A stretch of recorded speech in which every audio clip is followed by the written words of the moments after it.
আসসালামু আলাইকুম। আওয়ামী লীগের শীর্ষ যারা বিভিন্ন পদে ছিলেন বা প্রভাবশালী জায়গায় ছিলেন, তাদের কি দেশের বাইরে আসা যাওয়া নিয়ে একটা খেলা খেলছে আওয়ামী লীগ? এটা তাদের অভ্যন্তরীণ একটা খেলা বা টেস্ট কেস হতে পারে যে আওয়ামী লীগের শীর্ষ নেতৃত্বে যারা ছিলেন তারা যদি দেশে প্রবেশ করে তাহলে কি হতে পারে। কিছুদিন আগে সাবেক রাষ্ট্রপতি আব্দুল হামিদ যখন বাইরে চলে যান, ব্যাপক তোলপাড় হয়। নুসরাত ফারিয়া সহ অনেকের বিদেশ যাওয়ায় আটকে দেওয়া হয়। পরবর্তীতে আবার সেটা একটু শিথিল হয়ে যায়। তখন আমাদের স্বরাষ্ট্র উপদেষ্টা যিনি ছিলেন তিনি বলেছেন যে কেউ চলে গেলে তো আপনারা আবার আমাকে ধরবেন যে কিভাবে চলে গেল। যাদের কোনো সমস্যা নেই দেশের বাইরে গেলে বা নিষেধাজ্ঞা নেই, তাদেরকেও অনেক ক্ষেত্রে আটকে দেওয়া হয়েছে। আমরা দেখেছি আন্দালুর রহমান পার্থর স্ত্রীকেও আটকে দেওয়া হয়েছিল। এবার বিমানবন্দর দিয়ে সিঙ্গাপুর গেলেন শেখ হাসিনার চাচা। এই চাচাকে সচরাচর সাধারণ মানুষ অনেকেই চেনে তা না, তবে যারা প্র্যাকটিস করেছে ক্ষমতাকে কিংবা যে কোনো প্রয়োজনে বিভিন্ন দপ্তরে ঘোরাঘুরি করেছে বা সরকারের কাছাকাছি গিয়েছিল আওয়ামী লীগের, তারা জানে এই ব্যক্তিকে। ক্ষমতাচ্যুত প্রধানমন্ত্রী শেখ হাসিনার চাচা শেখ কবির হোসেন দেশ ছেড়েছেন ৮ জুন সকালে হজরত শাহজালাল আন্তর্জাতিক বিমানবন্দর থেকে সিঙ্গাপুরগামী একটি ফ্লাইটে তিনি ঢাকা ত্যাগ করেন। ইমিগ্রেশন পুলিশ ও আইন শৃঙ্খলা রক্ষাকারী বাহিনীর সূত্র এ তথ্য জানিয়েছে। শেখ হাসিনার শাসনামলে আর্থিক খাত সহ বিভিন্ন ক্ষেত্রে প্রভাবশালী ব্যক্তিত্ব ছিলেন শেখ কবির। আওয়ামী লীগ ক্ষমতায় থাকা অবস্থায় তিনি ২৩টি প্রতিষ্ঠান, সংগঠন ও সংস্থার শীর্ষ পর্যায়ের গুরুত্বপূর্ণ পদে দায়িত্ব পালন করেন। ২০১১ সাল থেকে বাংলাদেশ ইন্স্যুরেন্স অ্যাসোসিয়েশনের সভাপতি হিসেবে টানা দায়িত্ব পালন করে আসছিলেন শেখ কবির। আওয়ামী লীগ শাসনামলে শেখ হাসিনার চাচা হিসেবে পরিচিত শেখ কবিরের প্রভাবের কারণে বিআইএর ২ বছর মেয়াদী কমিটির নিয়মিত বা স্বাভাবিক নির্বাচন অনুষ্ঠিত হতো না। অর্থাৎ তিনি অন্যতম একজন সুবিধাভোগী ছিলেন। এই আওয়ামী লীগ যতদিন ক্ষমতায় ছিল, এই যে একটি সংগঠনের সভাপতি, এরকম ২৩টি সংগঠনের সঙ্গে তিনি আছেন, সংগঠন তারপর হচ্ছে গিয়ে বিভিন্ন সংস্থা এগুলোর সঙ্গে। অর্থাৎ তিনি অন্য লেভেলের, যেমন শেখ হেলাল বা একজন এমপি মন্ত্রী যে লেভেলের সুবিধা বা টাকা পয়সা ইনকাম করেছে, আওয়ামী লীগের এই শেখ হাসিনার চাচা পরিচয়ে এই ব্যক্তি তিনিও ব্যাপক টাকা পয়সা ইনকাম করেছেন এবং প্রভাব বিস্তার করেছেন সকল ক্ষেত্রে, সেটা বোঝা যাচ্ছে। এদিকে গভীর রাতে দেশে ফিরলেন সাবেক রাষ্ট্রপতি আব্দুল হামিদ, যার বিদেশ যাওয়া নিয়ে তোলপাড় হয়ে গেল। কেন গেল, কিভাবে গেল, দুজন না তিনজনকে চাকরি থেকে সাময়িক বরখাস্ত করা হয়েছে, উচ্চ পর্যায়ের তদন্ত কমিটি হয়েছে। এই আব্দুল হামিদ চলে যেতে পারার পরে নুসরাত ফারিয়া, কোন মামলা যেন ৪০০ নাম্বার না কত নাম্বার আসেন, তাকে আটক করা হয়েছিল। আন্দালুর রহমান পার্থের স্ত্রী শেখ হাসিনার আত্মীয় হওয়ার আত্মীয় এই পরিচয়টা আছে, এর জন্য হচ্ছে তার বিদেশ যাত্রায় তার সমস্যা হয়েছিল, তাকে আটকে দেওয়া ছিল। পরবর্তীতে আবার আইনি প্রক্রিয়া তিনি গিয়েছেন।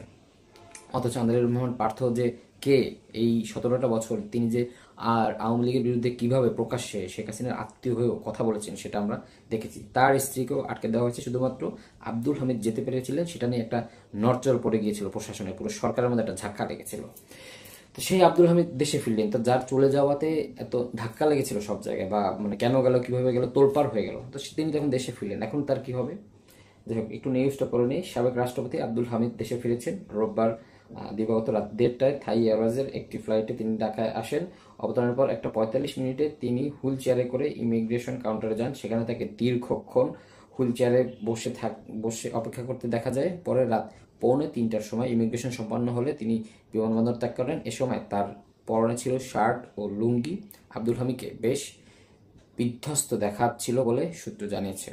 অর্থাৎ তার পোশাক আশাক বা চেহারা দেখে বোঝা যাচ্ছিল যে তিনি কতটা অসুস্থ। মানে তিনি যে থাইল্যান্ডে গিয়েছিলেন, তিনি যে দেশ থেকে পালানোর জন্য যাননি, তিনি সত্যি সত্যি চিকিৎসার জন্য গিয়েছিলেন এবং চিকিৎসা নিয়ে উনি দেশে ফেরত এসেছেন। সেটা তার এই ফেরতের মধ্যে দিয়ে বোঝা গেল এবং তিনি যে আসলেই অসুস্থ সেটাও বোঝা গেল। এখন ব্যাপার হচ্ছে, আব্দুল হামিদ চলে যেতে পেরেছিলেন, তিনি ফেরত এসেছেন। যেদিন উনি ফেরত এসেছেন তার কয়েক ঘন্টা আগে শেখ হাসিনার চাচা, প্রভাবশালী ব্যক্তি, তিনি এবার চলে গেছেন। এটা কি আওয়ামী লীগের কোনো খেলা কিনা, সেটা একটা প্রশ্ন কিন্তু আপনার আমার মধ্যে জাগতেই পারে সাধারণ মানুষ হিসাবে। কারণ আওয়ামী লীগের মানে কেউ, যারা দেশের মধ্যে আছেন তারা লুকিয়ে আছেন, যারা দেশের বাইরে আছেন তারা দেশে আসবেন বলে ভাবেন বা কল্পনা করেন, এটাও আমরা বিশ্বাস করি না, অন্তত আগামী ৫-১০ বছরে না। তো তার মধ্যে যখন এই লেভেলের লোকজন, আব্দুল হামিদ বা শেখ হাসিনার চাচা, এরা সরকারে থেকেও আব্দুল হামিদ কিন্তু একটা গ্রহণযোগ্য জায়গায় বা একটা সম্মানের জায়গায় ছিলেন। তিনি আওয়ামী লীগের হলেও তাকে সবাই অন্য লেভেলের একটা সম্মান করতো, ভালো মানুষ হিসেবে। আবার এই যে শেখ হাসিনার চাচা, তাকে বললাম তো যে সাধারণ মানুষ আমরা ওইভাবে চিনি না, কিন্তু যারা ক্ষমতাকে প্র্যাকটিস করেছে বা বিভিন্ন প্রয়োজনে মাঠে মানে কোথাও কোথাও ঘাটে ঘাটে গেছে যে আমি একটা হেল্প দরকার বা কোনো একটা তদবির দরকার, তখন নিশ্চয়ই এই লোকের নামটা তারা সামনে পেয়েছে। বিশেষ করে এই যে বিমা খাত বলা হলো, নিশ্চয়ই এই বিমা খাতে কাজ করতে গিয়ে এই লোকের শেখ হাসিনার চাচার সামনাসামনি হতে হয়েছে বা তার কাছ থেকে কোনো তদবির বা মানে তার সুপারিশ নিয়ে কোনো কাজ করতে হয়েছে। তো যারা এই খাতে আছে তারা নিশ্চয়ই জানে যে এটা তিনি কে। তো এখন এই যে ক্ষমতায় থাকা বা টাকা পয়সা অর্জন করা, আওয়ামী লীগের প্রভাব খাটিয়ে আওয়ামী লীগের পরিচয়, এইসব লোকজন যখন দেশের বাইরে আসা যাওয়ার মধ্যে এখন আছে, এটা দ্বারা আমরা প্রশ্ন জাগতেই পারে যে তাহলে কি টেস্ট খেলছে আওয়ামী লীগ? যে যদি এই আওয়ামী লীগ যারা করে বা আওয়ামী লীগের যারা সুবিধাভোগী প্রভাবশালী যারা ছিল, তারা যদি মাঝে মধ্যে দেশে ঢোকে, দেশের বাইরে যায়, তাহলে এই সরকার কি ধরনের অবস্থান নেয়? তারা কি মানে এই যে আব্দুল হামিদ যে দেশে ফিরলো, এখন যদি তাকে গ্রেপ্তার করে তাহলে কি হবে? তাহলে বুঝে নেবে যে যে কোনো আওয়ামী লীগের লোক দেশে গেলেই সে গ্রেপ্তার হবে। কিন্তু তিনি যদি গ্রেপ্তার না হন তাহলে বুঝে নেবে কি যে না, মাঠ কিছুটা সহনীয় আছে বা দেশে গেলেও খুব বেশি মানে কষ্টে পড়তে হবে না। আবার এই যে শেখ হাসিনার চাচা, তিনি বাইরে যেতে পেরেছেন। তো এই লেভেলের যারা আরও আছে দেশের মধ্যে বিভিন্ন জায়গায় ঘাপটি মেরে আছে পলাতক যারা, আমরা হয়তো অনেককে চিনি, অনেককে চিনি না। তো এরা তো চিন্তা করবে তাহলে শেখ হাসিনার চাচা যেহেতু যেতে পেরেছে, তাহলে একটু চেষ্টা করলে আমিও যেতে পারবো।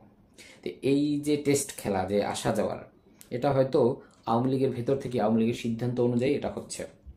এখন আমাদের সরকারের আসলে উচিত হবে যে বুঝে শুনে পদক্ষেপ নেওয়া। আব্দুল হামিদ যদি সত্যি সত্যি অসুস্থ হয়ে থাকেন, তিনি জামিনে থাকতে পারেন, কিন্তু যেহেতু তার নামে অনেকগুলো মামলা হয়েছে, তাকে গ্রেপ্তার দেখিয়ে তারপর জামিন দেওয়া যেতে পারে। কিন্তু তিনি যে আইনের আওতায় এসেছেন, তার বিদেশ চলে, যেই লোকের বিদেশ চলে যাওয়া নিয়ে এত তোলপাড় হয়ে গেল, তিনি দেশে আসার পর যদি কোনো অ্যাকশন না হয়, তাহলে তার তার বিদেশ যাওয়ার কারণে দুইজনকে তিনজনকে বরখাস্ত হতে হবে কেন? কেন উচ্চ পর্যায়ের কমিটি গঠন করতে হবে? কারণ তাকে সে তো দেশে থাকলে তো তার কোনো সমস্যা হচ্ছে না, তার মানে তাকে নিতে কোনো হেডেকই নেই এই সরকার। তাহলে তিনি চলে যাওয়ায় কেন হেডেক হবে? তিনি চলে যাওয়ায় সেটা নিয়ে এত কথাই বা কেন হবে? সেটা নিয়ে কেন মানুষ চাকরি থেকে বরখাস্ত হবে? তিনি দেশে যে ফিরলেন, এখন তো তিনি গ্রেপ্তার হননি, তাহলে তিনি যে চলে গেলেন, তাহলে তো তার চলে যাওয়াটা যে একটা ভাইটাল লোক চলে গেল সেরকমটা তো না। যে সময় সে ভাইটাল হলে তো সে গ্রেপ্তারই হয়ে যেত। যাই হোক, সরকার ভালো বোঝে, সরকার সিদ্ধান্ত নেবে। তবে আওয়ামী লীগ সম্ভবত একটা খেলা খেলছে যে তাদের ক্ষমতাশালী বা প্রভাবশালী যারা ছিলেন তারা আসলে দেশে ঢুকতে পারবেন কিনা, যারা দেশে আছেন তারা বাইরে যেতে পারবেন কিনা, এটা একটা টেস্ট খেলছে এই দূরবর্তী লোকজনের মাধ্যমে।